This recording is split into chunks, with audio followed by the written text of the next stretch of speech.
welcome to the Spawn Chunks, episode number 30 for Monday, March 11th, 2019. My name is Joel Duggan, and joining me, as always, is Jonny, or you may know him as Pixel Riffs. Hello, sir. Hello, and we are not alone once again, as you no doubt may have heard from last week's special announcement. We have a guest with us this week who should need no introduction, but I'm going to introduce him anyway because it's kind of my job around here. You might know him from his YouTube channel, youtube.com/Grian, which is casually approaching the 3 million subscriber mark. If you've watched any house tutorials, building tips, tricks, and inspiration videos on YouTube, you probably have watched a video by this chap at one time or another. You might also know him from the Evolution server, or, more recently, Hermitcraft Season 6. If you're deep diving, you may even have checked out some sketches on the Crafted Movie channel, looked into Wincraft, where he's a founder, head builder, and game master, or even seen that one documentary Mumbo Jumbo made about his cats. Grian, welcome to the show. Oh, you just made me sound way more important than I am with all of those things that I've done. Believe me, you're very important, especially the cats. Maui is right here next to me. I wouldn't do the podcast without him. He's probably not our first feline listener, but it's nice to know that we have a cat listening in live. It's probably the first for that.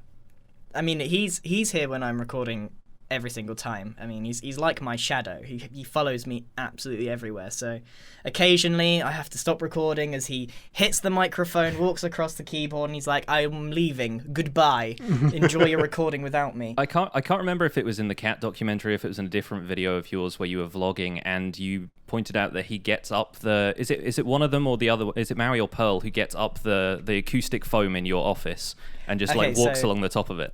Yeah, Pearl is the one that climbs up it, and then Maui he's like really emotional. He's got a huge emotional capacity. He gets jealous really easily, and so Pearl scampers up the top. She gets herself stuck, and Maui tries to jump up and follow her, but he's twice the size of her in size and weight, and it's too much. He can't get up there. The whole thing starts collapsing around them. Pearl starts panicking, and then it turns into an absolute nightmare. She has stopped doing that as frequently, thankfully, but occasionally I do walk in and there's an acoustic panel. Just there we go. There's an acoustic panel that's a bit skew with.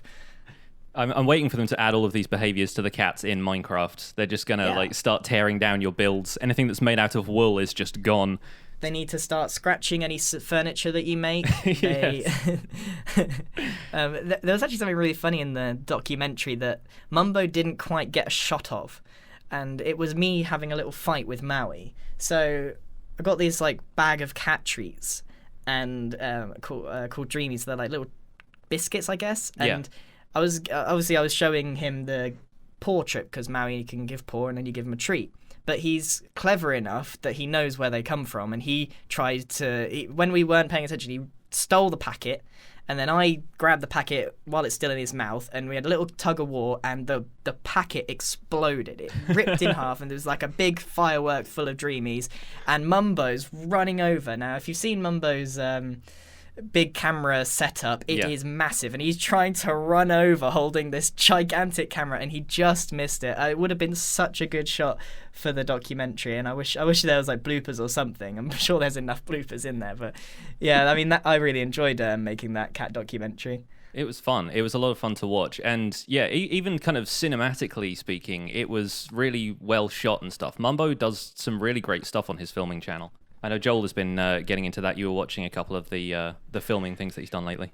Yeah, you know what? It's funny. I just watched one this morning about lighting. I find it very, very interesting, and they're just so well made. And I remember watching the documentary with you, Grian, and I always find it interesting when you've been watching and really listening to people that produce YouTube content, with Minecraft for a great deal of time, having never seen their face, because of either the playlists or whatever you're following, and then you get a chance to actually see a documentary and put a face to the voice. It's the same thing with podcasting. When people see me in real life, or even sometimes I guess, Jonny, you've got a face cam on your stream, so maybe it's not quite as much of a surprise for people. But have you ever had anybody either be surprised meeting you in person, or vice versa, recognize your voice before even recognizing you? Yeah, I mean, at events, you get a few heads turn woo, woo, like a dog that sees a squirrel. I recognize that. But more, whenever I show my face on my videos, unfortunately, you do get a lot of nasty comments about the way you look. The documentary wasn't too bad. The most common one is that they're like confused how I look simultaneously 13 and 30 at the same time. Oh, YouTube, why are you gonna be so mean? Why are you gonna be so mean? I mean, I think because it's a younger audience, and when you're a child, like age, if you actually remember what it was like to be a child, everyone looks old to you. Like even 18-year-olds, they look massively older. It's this weird nebulous thing where you're like, I have no idea how old they are. They're just an adult. It just exactly extends which into is the why future. you always get these hilarious answers whenever you ask a child, "Oh, how old do you think they are?" They'll say something like 50 because they have no idea. They have no idea. So I'm guessing a lot of it comes from that. But I mean, it's never a pleasant experience putting your face out there unless you are drop dead gorgeous, we had a good chat about how good Rendog looks in a suit in the pre-show. So apply to Rendog if you want somebody who's just naturally talented in that department. Well, before we get too off topic, I think we should do our quick login and chat about what we've been doing in Minecraft this week. Now, at the risk of obviously spoiling some stuff that might be coming up in YouTube videos, tradition dictates that the guest goes first. So Grian, what have you been up to in Minecraft this week? Well, that's the thing. Everything that I've done this week has been in my video that just came out. So, well, if you want to give a recap of that for the folks at home, I won't worry about you treading on my turf as far as recaps go. All right, okay. So this week, basically on Hermitcraft, because that's what I've been focusing on, we're working on a big project called Sahara. So myself, Iskal, and Mumbo are making a gigantic shop that takes up almost an entire district. And it's mainly been the grind to get that together, the amount of sand, gravel, and materials needed. And then I also went ahead and built something very reminiscent of like a real-life London-style house or a townhouse or a terraced house, whatever you want to call it. Made one of those because I'm taking on a new persona, and I've got a big long list of these now in Hermitcraft, of Sherlock Grian, to get to the bottom of some of the mysteries that have popped up across the season. So yeah, that's kind of what I've been up to, but I've been working on cooking up a few projects in the background that have nothing to do with Hermitcraft, but I'm afraid they're probably a little bit too spoilery to go into. Watch this space. I'm also very impressed that you're planning on selling sand in the Sahara store, considering how much sand you're going to have to put into the concrete that actually frames the entire thing. Because I've watched your first time-lapse where you're like, we basically just ran out of stuff and had to stop. But there's so much concrete involved in that it's amazing you've got any sand left to sell. I mean, yeah, I don't have a lot of sand left to sell, to be honest. But you take down one desert, you take down 10. You do what you got to do. Yeah, absolutely. How about you, Joel? How's your Minecraft week been treating you? Pretty well, actually. I've been going back through a list of things that I have either started, mapped out, and left either incomplete or nearly completed because of either not necessarily losing inspiration, but like you can't figure out how to finish a certain build, like a bridge or a room build. And I went back and I decided to decorate the room in the Nether where we have, I don't know what you want to call it. I call it the Wither Squisher. It's the little 3x3 bedrock ceiling where you can cheese the wither. Because our world, for people that don't know, was generated in 1.12. So we have one of those very close to our Nether hub.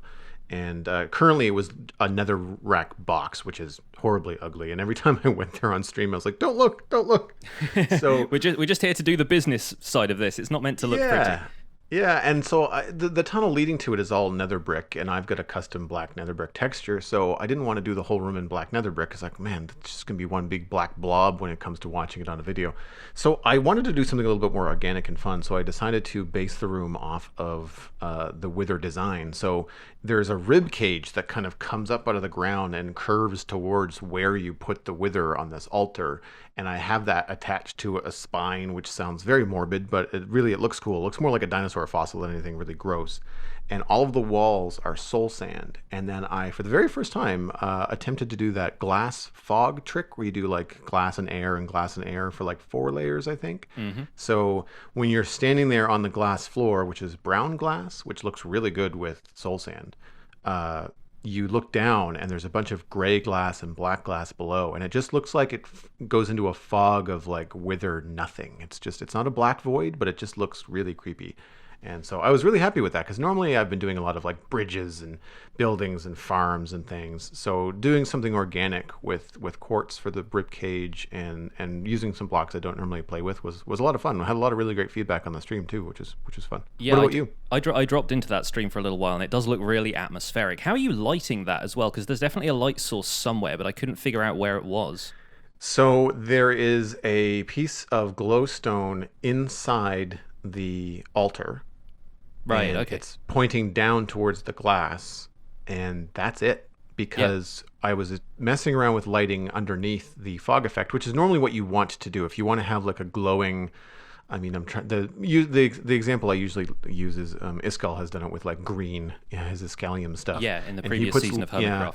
Yeah, he puts lights at the bottom, and then that shines up and creates this glowy fog effect. Well, I wanted to do the opposite. I tried lighting, but all that did was basically show the floor, which I didn't want to do. Yeah. So I didn't put any lights at the bottom, and there's only just the one light inside. But because the slab altar is hung from the ceiling, and there's a space between the bottom of the altar and the glass floor that you're standing on, then the light kind of seeps out.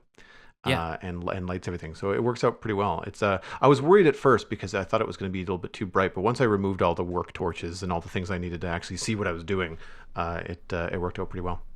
You bring up an interesting problem that I find with Minecraft, and that's lighting. Like, there's not many blocks in Minecraft that give you light, and most of them are not suitable in everyday building. So we're left in this weird position where we have to really compromise the quality of our builds in order to light it properly. Yeah. Such as putting glowstone on the floor and then covering it with a carpet. Now, the bump in the carpet and the texture doesn't quite match everything else, so you're left with something looking not quite as nice as you'd like, or it's covered in torches, which makes it look like it's got some sort of torch disease or something. So, yeah, it's an interesting issue that I really hope gets addressed at some point. Yeah, we had a discussion about lighting on last week's show based on the Cub Fans video that he made recently about that very same problem, about having to, you're at end game Minecraft and you've got all of this resources around you and you can build basically whatever you want, but then you have to have a lighting block every 10 blocks, otherwise zombies turn up.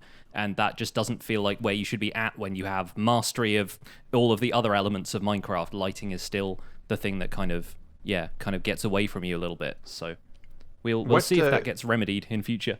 Yeah, Grian, if you had some input, like what kind of new light blocks or light solutions would you like to see in the game? I wish I did have an answer to that question, because I think if there was an easy answer, they would have done it already. Yeah, it's a tricky one. Balancing stuff like that is always the issue, and not making it like too exploitable. It's in an tricky. ideal world, you'd have this invisible light source, but then that's so unintuitive to practically use. Yeah. Because you want your build to look nice and be lit up without actually having any visible light sources. But you can't have both, so there is always a compromise. I think the answer is to just make some sort of beacon power that stops spawning altogether, and then you just leave it unlit. You don't have to have those at all. This from the man who said beacons suck at the start of this season of Hermitcraft, folks. We've seen such a change in you. Hey, this is a theoretical beacon power that doesn't exist, Sure. They're not what they could be. Yes, I'll admit that. Well, I've done a bit of work in the Nether this week myself, actually. I did a bit of zombie pigman farming for the first time, actually, as another one of the firsts that, not normally being a technical player, but now focusing on this single player world I basically have to put together every technical farm that would otherwise have been covered by my server mates on a multiplayer server. So I built my first ever gold farm, based on a mechanic that was suggested to me by, I think, a member of our Spawn Chunks community, or he was at one point. Tiskin sent me a video by a guy, I think his name is Techman88, who had a very basic gold farm that was driven by the mechanic that draws zombies to turtle eggs. The way they want to go towards a turtle egg and then stomp up and down on it also applies to zombie pigmen, because I guess they're sort of zombies too. A lot of the code for zombies is sort of copied over to zombie pigmen. So if you put turtle eggs in the center of a room that pigmen can spawn in, they all just sort of flock towards it. So rather than relying on player aggro to draw the pigmen into a spot where they can be killed, you can actually just AFK a little way away. It's totally safe for you to use. You can stand in the open if you want to, as long as you're far enough away for zombie pigmen to spawn, and they'll just go after the turtle eggs. Now, the problem with that, of course, being the thing that gives you the best drops from zombie pigmen is the player aggro thing, because anytime a pigman is angry at you and it dies, it technically counts as a player kill. That's what gets you experience and the extra drops from gold farms, gold swords and gold ingots. So this farm being a passive one and not relying on that mechanic at all only gives me rotten flesh and gold nuggets, which is not the highest output gold farm in the world, and would also rely on a lot of, spawn proofing of the surrounding nether to make it a worthwhile thing. But it was fun to put together a gold farm that wasn't just the giant overkill donut on top of the nether ceiling, and it allows me to take the tutorial side of things one step at a time. I'm introducing the concept that you can farm gold before I go, okay, now here's how you do it industrially. So that was a fun experience, but having spent about a week in the nether working on projects, I'm now back to the overworld and building more peaceful things like custom trees. Nice. It's funny that you mentioned, the scaling aspect of farms. I know we've talked about this on the show before, but with the survival guide being a single player series, you might be surprised how quickly those nuggets will add up, and you'll end up with certainly enough, ingots to make, powered rails when you need, and and the like, right? Yeah, I AFK'd there for the duration of the time it took us to write this week's Hermitcraft recap was about 3 hours. And I think I got maybe 56 gold ingots out of that from all the nuggets being assembled. So that's nearly like a full stack of ingots. That's really not bad for 3 hours worth of standing there. And that was just like as close to the ceiling of the nether as I could. But this thing is built up there, like it's pretty high. It's basically in a ravine that was carved into the ceiling above a lava lake. So it's as spawn proof as I can make it without just, pulling an Iskall and spamming buttons everywhere. Nice. Man, why is everything above a lava lake? It just seems to be... anytime you want to do anything in the nether, it's like, oh, hey, this is a perfect spot. It's too bad it's above certain doom. It's the nature of the nether, man. I'm so happy for my elytra right now. Yeah, well, we can move on into some light news. We do not have a Java snapshot this week to talk about, but there was an update to the Bedrock beta. We thought it was worth a quick mention. That is beta 1.11.0.4, and some quick hits from that update are the Hero of the Village effect, which is received for defeating a raid, gives you discount on trades. Raids trigger a dimension-wide horn sound effect, much like summoning the Wither. Villagers will hide in their houses during a raid, and when the bell rings, completely revamped villager trades for each profession. Uh-oh. Horizontal scaffolding got buffed. Kind of a suck. It's like this one little note at the bottom. That was my highlight of, like, we've done all of the stuff relating to villages. Oh, also you can place scaffolding more, like, longer for a horizontal distance, which I think when scaffolding came out, it was a little bit underwhelming that you could only place it like 5 blocks in each direction. It was 5, yeah. The reasoning being that it was faster to use dirt scaffolding still. Yeah, exactly. Yeah. So it's going to be interesting to see what the upper limit of that is, how far Mojang are willing to push it before they're like, no, guys, you're asking too much. But it's good that people are still giving feedback on that stuff as well, because as builders ourselves, I think all three of us, we really want to see scaffolding being something workable as opposed to something that we're just going to think, it's a nice thing, maybe it'll look good in a couple of builds, but otherwise functionally we're going to ignore it. Mm-hmm. Green, what do you think of these updates? Well, I'm a little behind the times. I know the blocks that are coming out, but as for the features, I'm woefully ignorant. But, from what you've described, the Hero of the Village effect sounds quite good. Mm-hmm. It's definitely a good benefit. I don't know how much the average Minecraft player in a single-player world actually trades. I genuinely don't know the answer to that. I know from my personal experience playing Minecraft on a single-player world, I wasn't bothered, because I didn't have that many emeralds and I didn't go through it. It seems to me now that I've been on Hermitcraft, when you set up these trade halls, that's when that really starts kicking in, when you can do it on a mass scale of trading.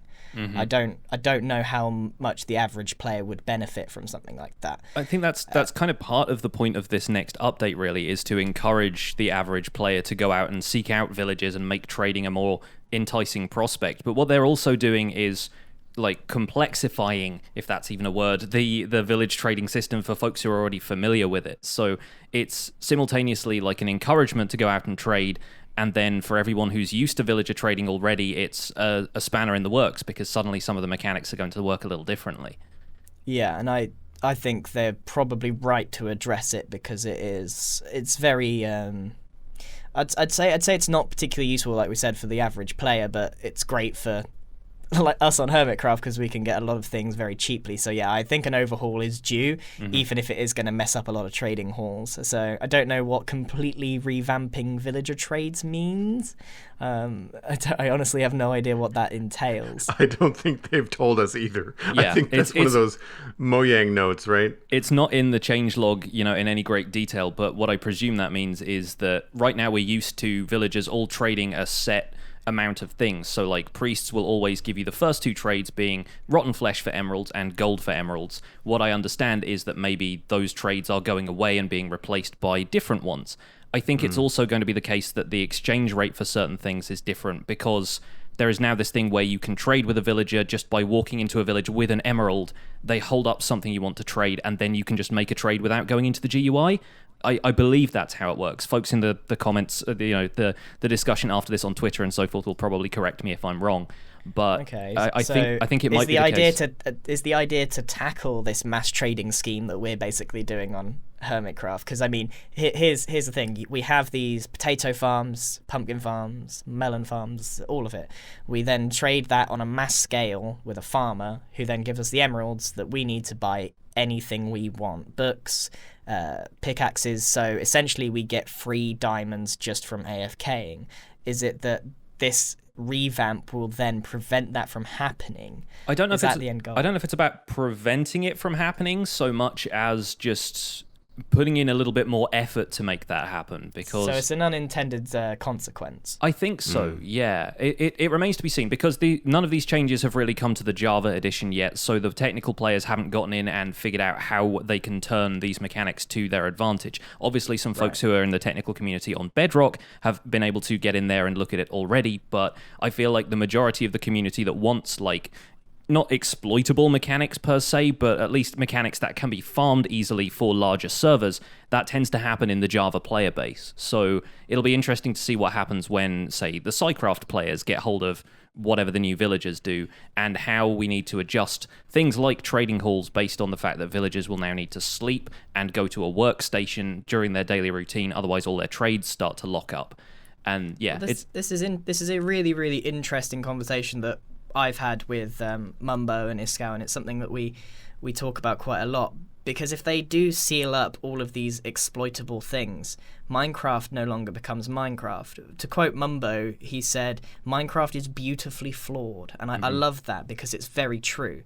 Now, you have to work extremely hard to be able to set up a villager trading hall. You've got to breed all those villagers, you've got to set up all the automatic farms, and it's completely rewarding when you get to the end of it, because you're able to no longer strip mine, which is dull, So you end up having this creative process with an end goal that is totally rewarding compared to what, let's say, quote, they want you to do. And if they then rehaul this with even the unintended consequence that you can no longer exploit these things, Minecraft loses some of its elegance in its flawed design, and people like myself, like Mumbo, will no longer be able to get creative. It's not so much exploiting as it is just creatively adapting what's there. Without, if you just imagine for a second, removing all of the exploits, all of the quirks, all of the little tricks and stuff that make Minecraft what it is, you would have a very dull Let's Play. You would have a very dull Let's Play. Half the farms wouldn't work. Mumbo wouldn't have been able to make that gigantic hole. He would have had to have mined that himself. And it's stuff like that that makes this game absolutely fantastic. So I do worry a little bit that they are just trying to seal up these holes because they don't like their game being flawed. I hope that behind the scenes they really do appreciate, even if it's unintentional, that it is beautifully flawed. It's a very, very good point and very eloquently put. I like beautifully flawed. I see that in Minecraft whenever I look at the terrain as well, because some people really dislike those kind of floating island things that pop up here and there, just like the occasional block. And when suddenly you'll find a tree that has half of the leaves sheared off it by terrain generation, and I just look at that and I go, oh, Minecraft's so quirky and fun.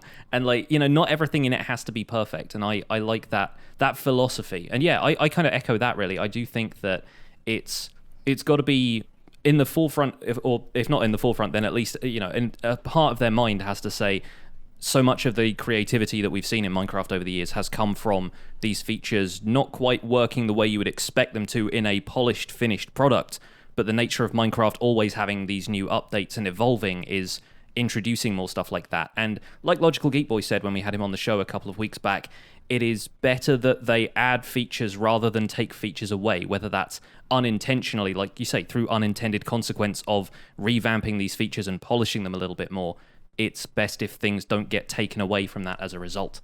No, I totally agree. Totally agree. Speaking of evolution, I know from watching your videos, Grian, I know Jonny has been keeping up, and I'm sure lots of our listeners have been watching your videos over the last year. You've had to evolve quite a bit as a Minecraft player, and I know that Jonny had a couple of questions like specifically for this, which I think is a great direction for the interview. So why not we just jump in? Where do you want to start, Jonny? I kind of wanted to have this conversation with you because, like I was saying in the pre-show, when we met, we were both kind of we chatted about being tutorial builders and working in creative and doing kind of time-lapse builds and stuff like that. But since then, you've had the Evo server and Hermitcraft, which are both two survival servers. So you were primarily known for being a creative player, and then now it seems like you're thriving in a survival environment. It's more than just an adaptation to, well, I've got to do this now because survival gameplay is the in thing.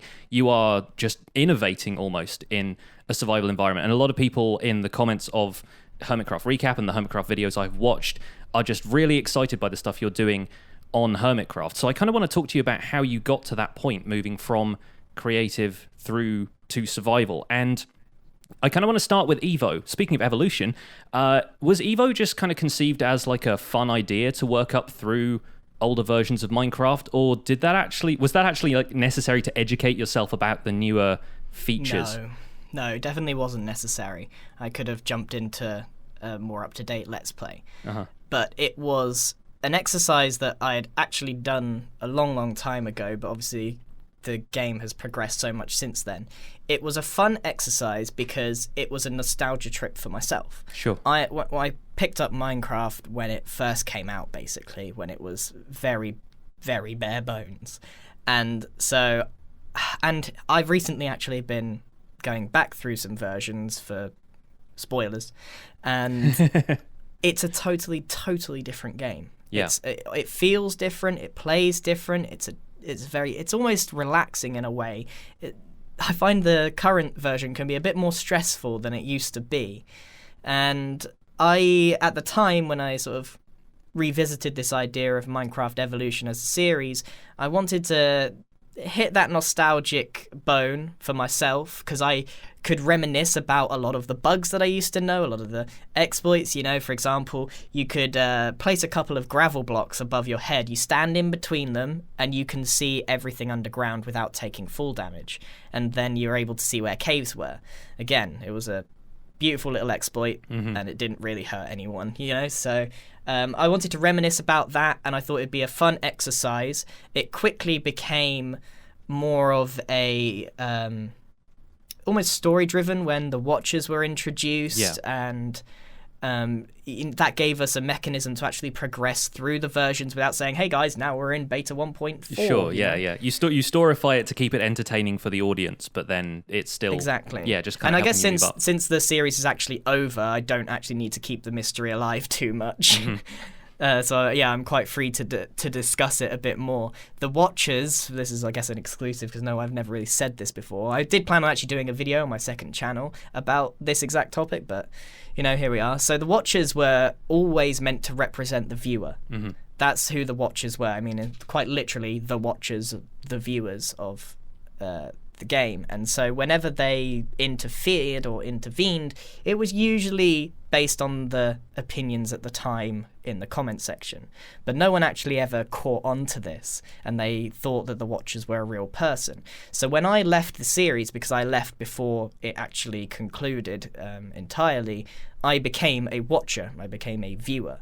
It was a very fun series to do, and I learned a lot from it, having not really done too much survival beforehand. It taught me a lot about getting back into that let's play. But I wasn't always a survival or just singularly creative. I actually did variety gaming and role-playing, even if it wasn't even on my channel. So it's sort of all of these experiences. I've redefined my channel several times over the course of the last few years, even if it's not content on my channel, and all of those skills have sort of culminated in what you see in Hermitcraft now. That was going to be my next question, really, was like, when your channel was focused more on creative mode in terms of the videos you were producing, were you still playing survival in the background? Were you just not making content from survival at the time? No, I think I started playing Minecraft 2011, 2012. I played for a good couple of years, and then I got into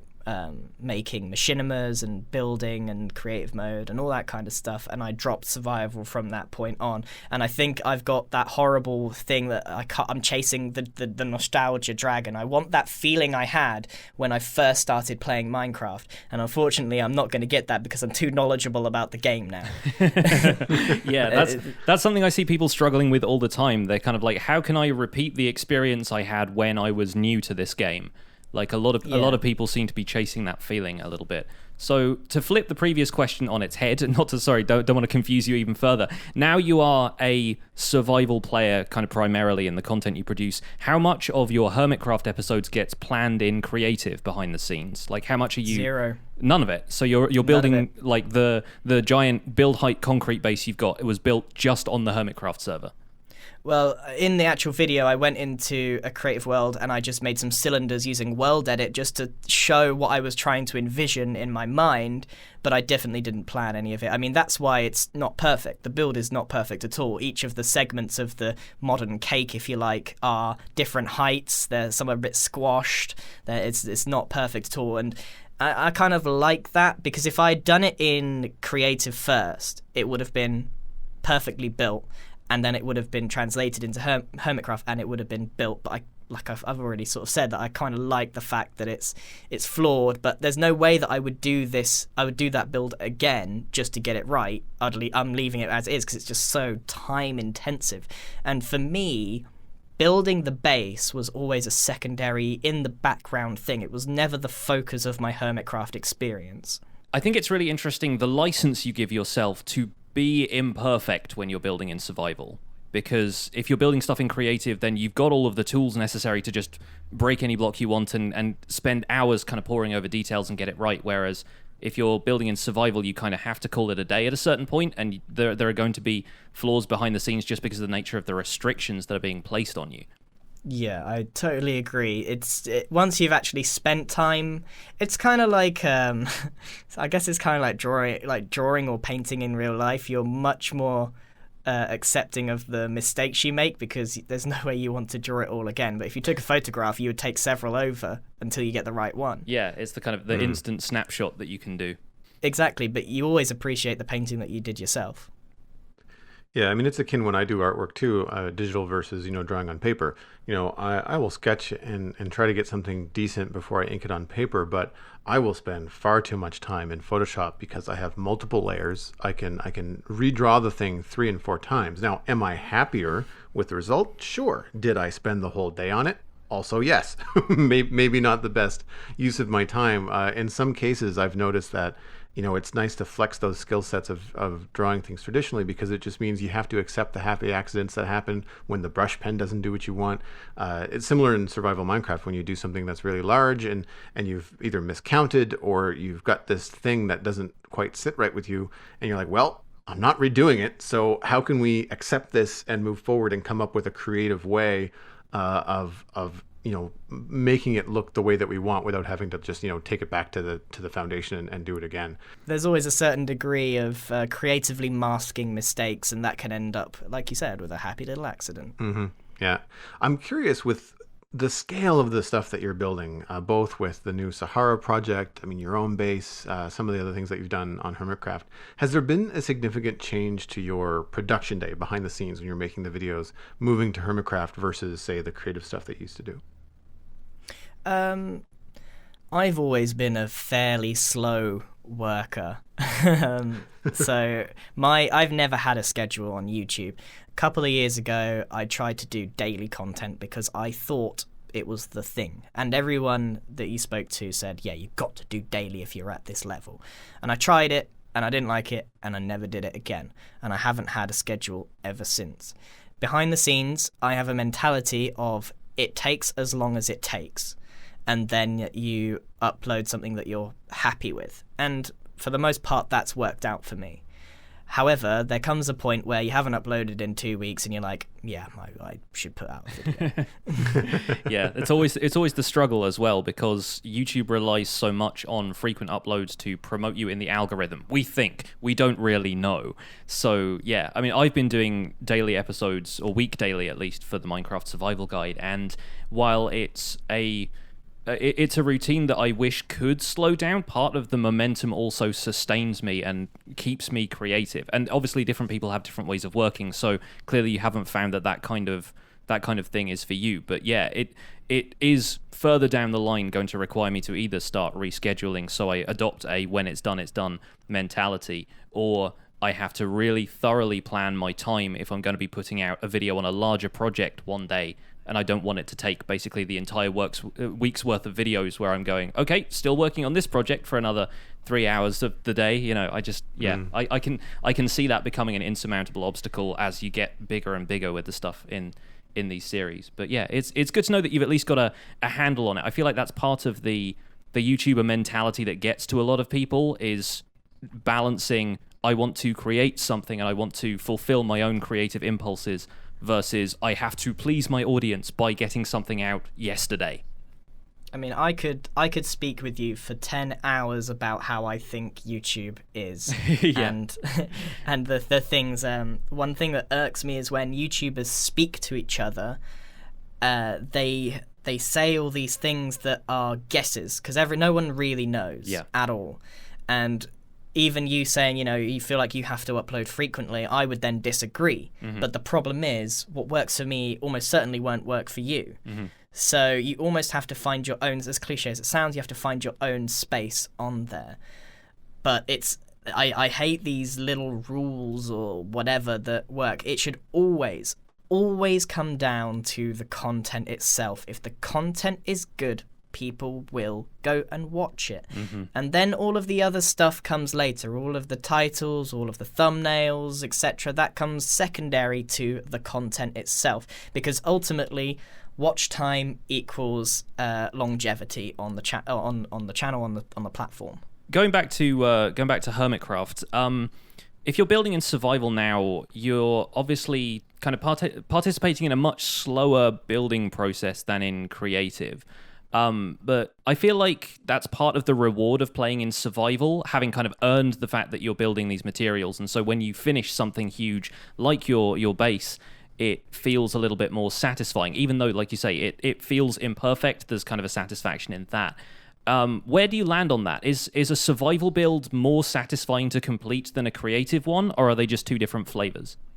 I think they're two different flavors. I definitely don't feel more satisfaction in completing it in survival, but I think that's just because I've got a long history of building things in general. Yeah. You know, after years and years and years of building loads of different things, I mean, that's partly why I transitioned away from building tutorials, is that I felt like I had had enough, and you feel like you're just, uploading another modern house tutorial with a slightly different front door or whatever. Sure. It's not rewarding at all, which is why when I went into Hermitcraft, I went and built something that I'd never attempted before. It was a completely abstract thing in my mind. I didn't have a plan. I just had a vague shape in mind.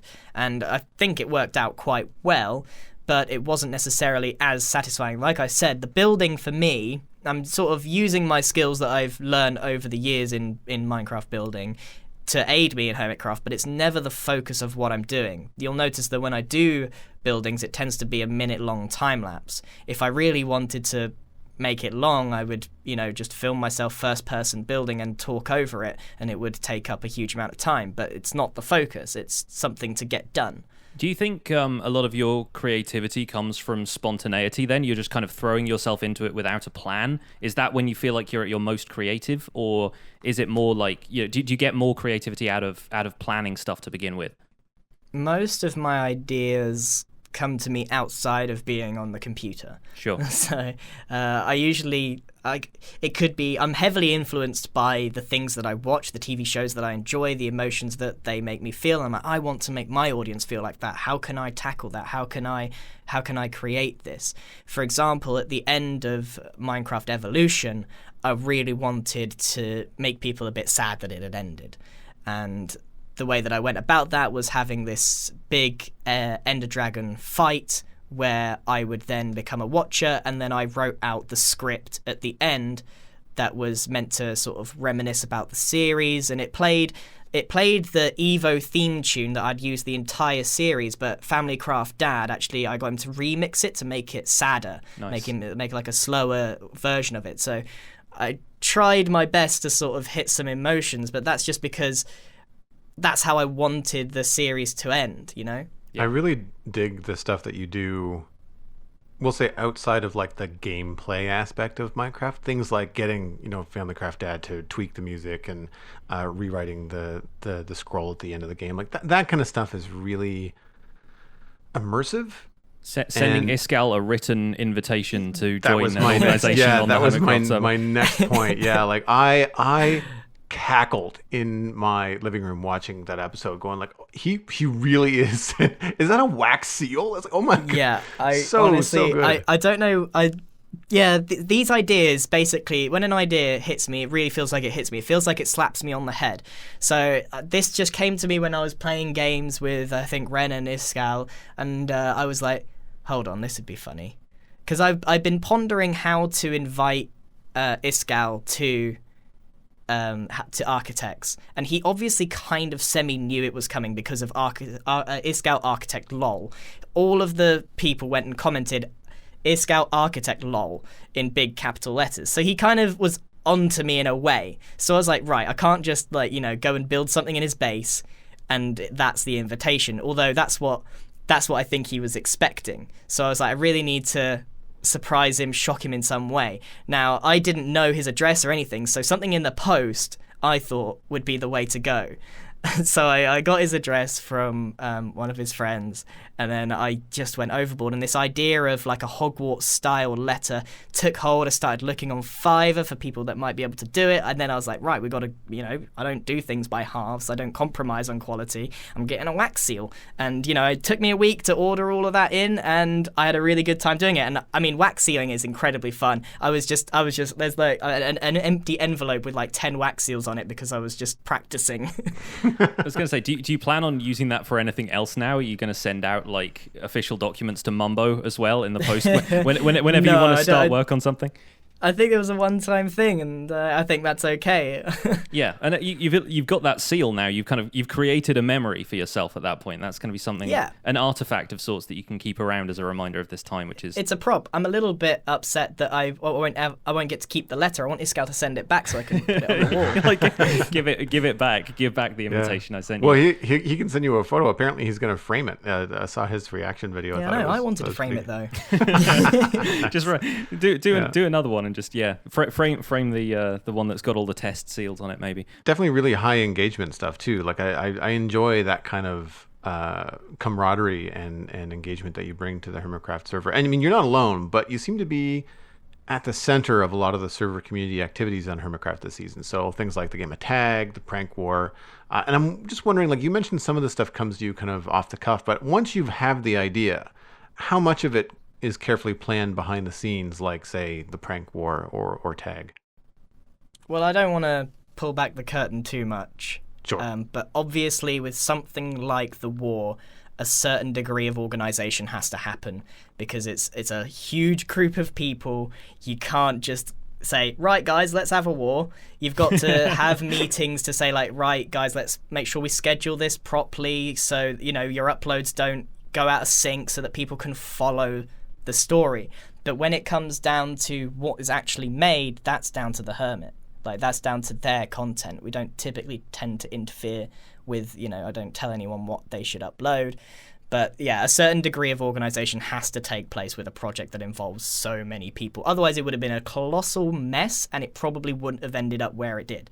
And it's not just for the episodes where you're all battling people and there's like 10 people all in the same collab. It's the stuff that goes into raiding each other's bases and making sure traps are at least available for people to walk into. You don't want to walk into a half-finished trap and like claim a prize at the end of the day. Like it's all about making it entertaining, I suppose, for the audience. Yes, and so that's entertainment comes first every single time, but we also really don't want to lose any of the organics of recording, because there's nothing like we're not. Well, I say we. I'll speak for myself only. I'm not a professional actor. Yeah, so sure. The best way to get good content is to make sure it's real, so that your reaction is real and you're not acting, because I'm not a professional actor. I'm not very good at it. So the best way to do that is to create content that will provide you with an organic reaction. And not only is that more entertaining anyway, it's more satisfying for you as a person as well. Yeah, I feel like when you end up with heavily improv stuff, whether it's podcasts or videos, where there is some like acting or some RP going on, for me personally, I tend to tune out more versus what you're saying when it's something that's just the actual person play, like just playing the game and something funny happens. You know, the prank war itself was always something that I thought was like it was a game of laughs. It wasn't like who could, you know, defeat the other team. It was like who was going to get the most, you know, just side-splitting chuckles out of their audience by doing all this silly stuff. You know, whether it's launching llamas into the stratosphere or, you know, coming up with all kinds of different things. I mean, even just the jokes of the G Team base looking like a Brita filter. They stuck with me, you know, every time. When it comes to stuff like that involves, we'll say, a fictitious division of you know, we'll say factions across the server. Were there some challenges to managing viewer expectation with something like the prank war? Yeah, definitely. One of the biggest problems was people thinking it was real, like a real fight with animosity. There was obviously no malice. We're all really good friends, and you know, friends that play Minecraft together steal each other's diamonds and they burn each other's houses sometimes. But we wanted to avoid that because it can come across as malicious, and we don't want anyone to perceive that there's any problems within Hermitcraft itself. So that had to be, you know, whenever I did something, I was very, obviously maybe a bit too much, had to remind the audience that it was all for fun and games. And yet people still thought it was real, which is unfortunate, but it's to be expected when you have a wide-ranging age of audience members. Yeah, I think it's difficult to have an audience that is both like in on the joke and also trying to perpetuate the joke a little bit. Like I've seen some people just really getting into the role play in the comments and kind of taking sides, but in a way that feels very much like, okay, I know what's going on here, but I'm going to take sides for the theater of the whole thing.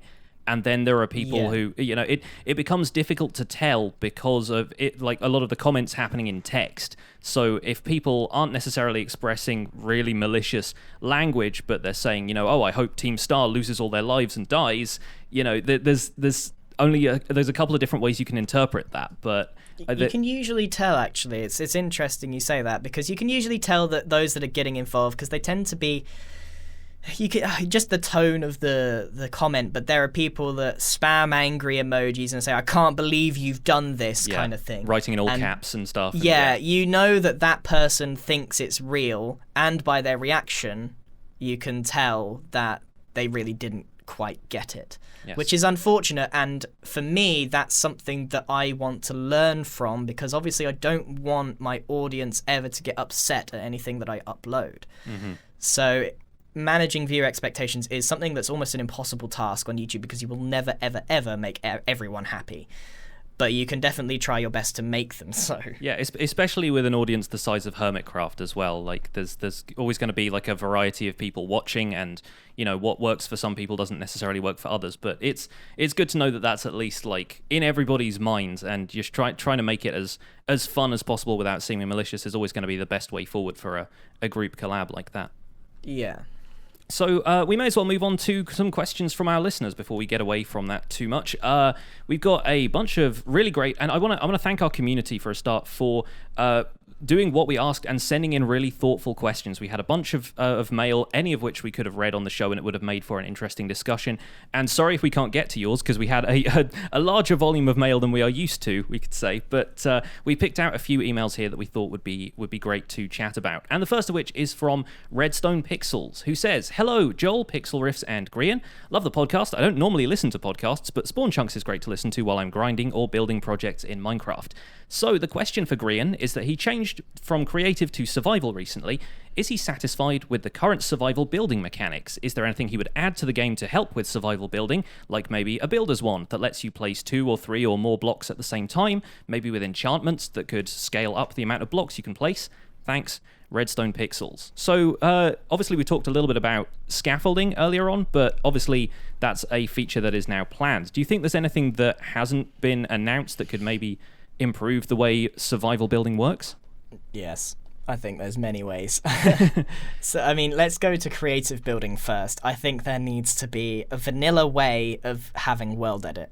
I think there needs to be builder tools in creative that allows you to spawn in massive walls, cylinders, etc., via commands or however it may be done. You don't find creative builders without finding them using voxel sniper and world edit, because otherwise you're just wasting time. That's why these magnificent projects are even possible, because of those tools. If they were in vanilla Minecraft, oh my goodness, would it increase the amount that you could do exponentially, because not everyone obviously has access to those tools. But the things that people could do if they existed, even on a limited scale, would be phenomenal. When it comes to survival building, there's a few things. I don't think scaffolding is the solution to building on a sort of a taller build. I really don't. I think if you're doing scaffolding and the timings have already been tested. I know that you said that scaffolding's been buffed, but the time difference that you save in using scaffolding versus insta-mine dirt blocks is not magnificent. I uploaded a video a while ago about 7 things that I would add to Minecraft, and one of them was an air conduit. So that is similar to the underwater conduit, the normal one, except it would allow you to sort of swim through the air in a radius. Basically being able to fly in a limited manner. You would set one up in the middle of your castle and you'd be able to swim up to the wall you were building and then pop yourself on the top. You wouldn't have to fly around with elytra, smash into the walls, or you could fly up. But obviously if you went outside of that radius, you'd plop down and hit your head.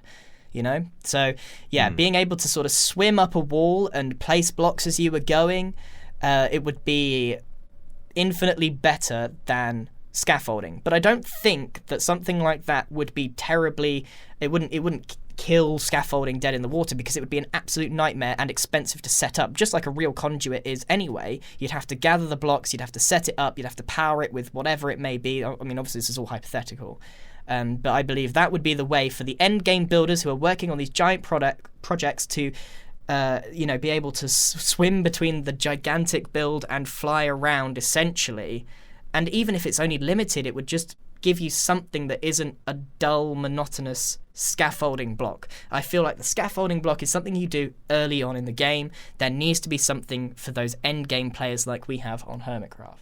And there are a lot of people who are just at endgame, and that's Minecraft to them. Like, endgame really is you've beaten the dragon, you go to the outer end, you get elytra, and then it is what you make of it after that. It's the point where there are no more storyline, quote-unquote, objectives for the progression of Minecraft. And that is where I imagine so much of the player base is. Now, there are definitely going to be people who repeat the game experience and don't necessarily see endgame as like, well, now it's just open to me to do everything. But yeah, and I don't see the sort of air conduit idea being particularly exploitable either. Like, I'm not entirely sure, except for maybe on PvP servers or something like that. But I don't know quite how you would balance a mechanic like that, but it doesn't seem immediately exploitable to me. No, I mean, theoretically, you could create several air conduits in a line and you'd be able to swim through them and potentially get really high. But I just think sky is the limit, really. You could do a lot with it. I'm sure mini games would be birthed from that idea, and the things that you could do would be incredible, but obviously you'd have to work for it. It's kind of like these gigantic iron farms. Yes, the reward is insane in unlimited iron, but you have to put an enormous amount of work in to get there. It would be the same with this conduit. You have to work really hard to get those materials. You have to have some luck involved in looting or whatever it may be, and you wouldn't be able in survival to get a lot of these together. So yeah, I probably am wrong in thinking that they're not super exploitable, but I think it could also be really interesting, and the amount of hilarity that would come from it, from messing up as well. Imagine you made air conduits as a bridge across the nether, and you went outside the radius and you went in the lava pool. I mean, it's all fun and games. Absolutely. Yeah, it almost sounds like magic. Like, it almost sounds like something that, similar to an enchantment, would be very in tune with the stuff that's already in the game, similar to how they've got a slow falling potion now, and you've got feather falling on boots. Like, what about a floaty enchant, where, you know, level 1 you float 3 blocks, level 4 you float 12 blocks, and it just allows you to do the kind of things that you or do. kind of like a Yoshi jump, where you press spacebar and press it again, and you go up a little bit, and then you fall. Something like double something jumping. like that. Yeah. Double jumping in Minecraft. Yeah. Our next email comes from one of our content engineer patrons, and it's Penguia. Hello, Grian. I am happy you're able to be on the Spawn Chunks and cannot wait to hear the episode. My question for you is regarding your builds on Hermitcraft Season 6. You have started playing more and more with builds that require redstone, and you have made the comment in the past that you're not a redstone person. However, I am curious, if you continue to develop builds using redstone, are your views changing? Could you see yourself developing more complicated redstone builds in the future? Thank you for your time, and I hope you have a fantastic day. Redstone for me is like music. I don't understand it at all, and I can't play music, but I can listen to it. So when it comes to redstone contraptions, I can look at what it looks like and I can replicate it, i.e. listen to it, but I don't think I'd be very good at creating one myself. Because, I mean, on Mumbo's live stream only yesterday, I looked at his TNT thing and I asked him how it worked, and he said he didn't really know. And that's how I feel about everything I make. I make it, it works, but I don't quite understand how it works. When I first joined Hermitcraft, I was actually using redstone that looked like it was from the beta version. If I was really, really bothered about making redstone stuff good or well, I would go on YouTube and I would go and check out the Psycraft guys or whatever, and I would replicate it, and I would eventually learn redstone through osmosis. But I feel like the redstone space, particularly on Hermitcraft, is pretty occupied. Like, it's not really my thing. Unless I can create some sort of mischievous device using redstone, yeah, I'd probably invest a bit of time in doing that and making it happen. But for the most part, it's good to have something that I'm not particularly good at so that I can communicate with others. They can maybe build it with me or for me, and then we both get a bit of content out of it. But yeah, my views have changed over the years simply because I've been forced to use it a little bit in Hermitcraft. You can't avoid it too much. I was going to say, are you saying that the machine that removes Mumbo's mustache isn't a miracle of redstone? Because I feel like you've invented a new genre of gadget there.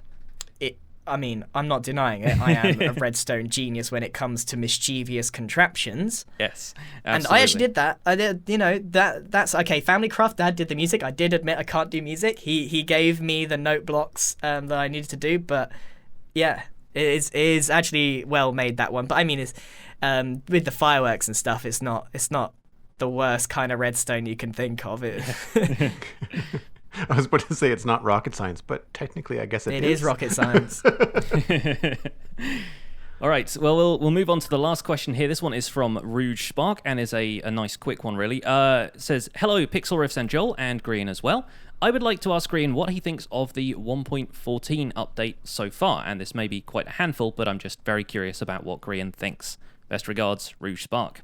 So, 1.14 in general, you said you were more interested in the blocks that were coming rather than the kind of village mechanics when we were talking about the Bedrock beta earlier. So what blocks and what are you most looking forward to building with in 1.14? I did a few videos exploring what you can do. I was disappointed in some things, like I couldn't really find a good use for bamboo because of the random placement it has, much like a flower. But other things, there that were great were like the loom and stuff. Like I'm excited to see what can be done with the town bell, and because you can make some really interesting things. Like one of the my favorite things that we made was a grandfather clock with a bell at the bottom because it looks like a pendulum.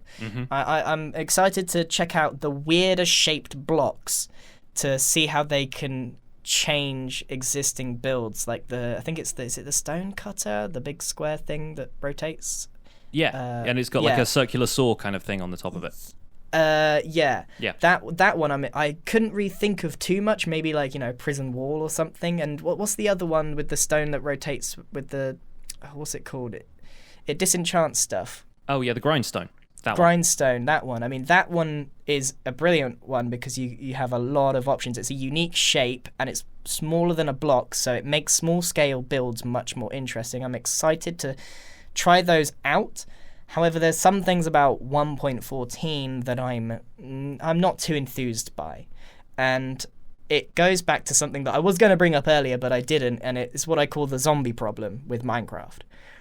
When they bring out new things or new mobs, they tend to be zombies. The husk, the drowned, normal zombies, like they're very plain. Whereas I think Minecraft is more identifiable with the creatures that don't exist anywhere else. Shulker boxes or shulkers. Absolutely fantastic creature, unique and fun to fight against. Or completely annoying. Yes. Phantoms, they're terrifying and they're brilliant and they're super interesting and unique, but I don't want to see more zombies added to the game at all. Like, I was disappointed by the drowned because I thought there was, going to be some sort of sea creature, some unique sea creature that was going to come out of this, the aquatic update. So I was super disappointed to see that things like foxes were being added because I've got foxes in real life. I'm playing Minecraft. I want to find some Minecraft mobs, We've already got chickens, cows, etc. I know, I get that. But I would love to see more unique things to Minecraft and not another polar bear. It goes back to what Joel and I were talking about recently with basically all of the passive and neutral mobs in the game, more or less, are things from real life, and everything that you fight that's a hostile mob has to be fantastical because then you're not killing real life creatures. But so you feel like Mojang could probably put a little bit more of that, the creativity that they display when they're coming up with hostile mobs, into producing more kind of interesting, fantastical, passive creatures. Yeah, I mean, the polar bear is quite a good example of something that doesn't really serve much purpose, and it doesn't have to be that way. It really doesn't. I mean, I might be wrong. Maybe I don't know enough about the game, but no one on Hermitcraft has a polar bear. Yeah. Yeah, polar bears just, they get mad at you when you go near the babies and they drop fish, and those are the only two behaviors I can name about them. They just kind of roam around a little bit. And I think that's the example the community in general keeps coming back to is polar bears. And I think at least foxes, they have some sort of interesting behavior to them, but then if you're not a technical player, you're not in it to kind of exploit those behaviors to see what you can do with them, then foxes are just kind of eye candy to an extent. And I feel the same way about pandas. I mean, like I said, I'm kind of ignorant to the finer details, but with cats, they scare away creepers. With dogs, they protect you if you get hurt. But the pandas, they all just, have a different face or a different personality. I don't know what they do. Like, what's their purpose in the game? How does the player interact with it in a meaningful way that isn't just, oh, look at the panda? The one thing that I can think of that's I think come out a couple of times in these podcasts is that the sneezing pandas give you slime, and that's a source of slime if you play on peaceful. But that's also, again, like a fraction of the player base is going to be people who play survival mode but on peaceful and need to get slime for whatever, sticky pistons and stuff they want to make. So, yeah, there's definitely little bits and pieces, but nothing that really feels like a coherent, like, holistic feature that's going to apply to the most amount of people. I think a really interesting example of that kind of thing in other media would be any kind of like forest or fantasy creature in an anime film where they've got like, vegetables that have legs and they walk around, or mushrooms that waddle around the forest, or, these really odd shaped like floaty blob things that could be, forest sprites or something. There's all kinds of really imaginative stuff that they could put into the passive mobs, we'll say the environmental mobs, the life that they could bring to the game. The Ambient. Thank you. Yes, that's the word I'm looking for. Yeah. I mean, I could talk again for hours on this topic, but I would like to see something more. I'm not asking that these creatures do something spectacular. The cow gives food and leather is useful. The sheep gives wool and meat, and the wool is useful. Why not have a creature that also is useful in some way, even if it's not the most useful thing in the world, but definitely more than snotting out slime? And it's just a little disappointing and not what we would expect. I would expect more things akin to the shulker or the phantom, but on a passive level, that they do something, they serve a purpose, and they further the game in some way. I'm still holding out for ostriches being like the best thing.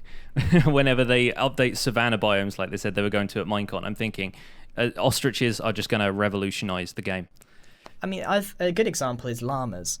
Yeah. They spit at you, but you can sit on them, but they don't move. Now, that's just frustrating and confusing to a player. Yeah. Because you can even make the pig move if you get the carrot on a stick. Mm-hmm. So it's just, those are some examples of passive mobs that just serve so little purpose. I feel like I might have mentioned this on the show before, but I feel like ostriches could be the Minecraft. Is it a Kokoburi from Final Fantasy? Chocobo. Chocobo. Kokoburi is something else.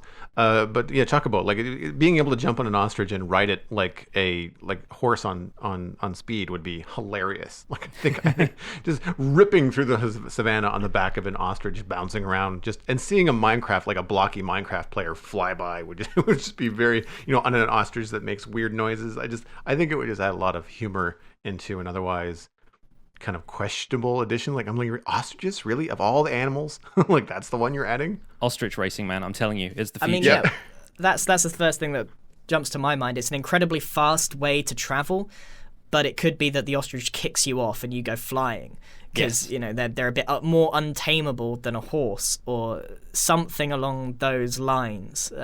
It will go twice as fast as a horse and then it will kick you off. I hope someone at Mojang is listening to this and taking notes, because this sounds like hilarity in action. All right, folks. Yeah. Well, lovely though it has been to talk to Grian, we are going to have to wrap up this episode of the Spawn Chunks. Grian, thank you so much for taking the time to join us on this episode of the show. It's been fantastic to have you and hear your thoughts about Hermitcraft and about the new features coming to the game and all sorts of other stuff. Where should people go if they want to see more of what you do?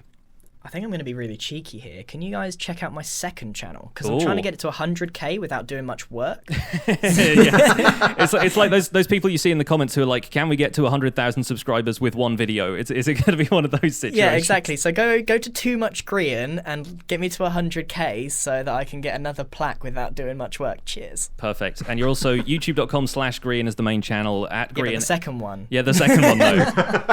at GrianMC on Twitter, and that's going to be it, I think. Thank you guys so much for listening to this episode of The Spawn Chunks. You can find more information about the show and links to some of the things we talked about, seriously, Grian's second channel, on thespawnchunks.com. The music for the show is composed by me, and The Spawn Chunks is proud to be a listener-supported podcast. If you get some value out of the show, if you've enjoyed listening to us chat today, why not consider putting some value back in by visiting patreon.com/thespawnchunks to join our community, where pledging at any level will get you an invite to our patrons-only Discord chat and get us closer to our goal of having a quarterly Patreon hangout. We're currently hovering around a stack of patrons still. It's really exciting to have this many people supporting us. And this week we want to give a special thanks to our content engineer, patron Penguia, who submitted a question for this episode and is also going to be helping us engineer a few things behind the scenes. Thank you so much for your support. Spreading the word about the podcast is the easiest way to support the show. Just tell your friends, tell all the folks that you know. You can find us on Twitter and Instagram at The Spawn Chunks. Personal recommendations, of course, go a long way. You can email the show at thespawnchunks@gmail.com. You can also find us on iTunes, Android, Stitcher, and Spotify. And hey, while you're out there on the interwebs, leave us a review. Our review this week is a 5-star review from Angel57MC on the US iTunes Store.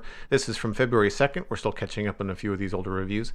And they had to say, I can't believe I finally found the podcast for Minecrafters to listen to and enjoy. I couldn't wait to subscribe as soon as I heard Pixel Riffs mention it on one of his videos.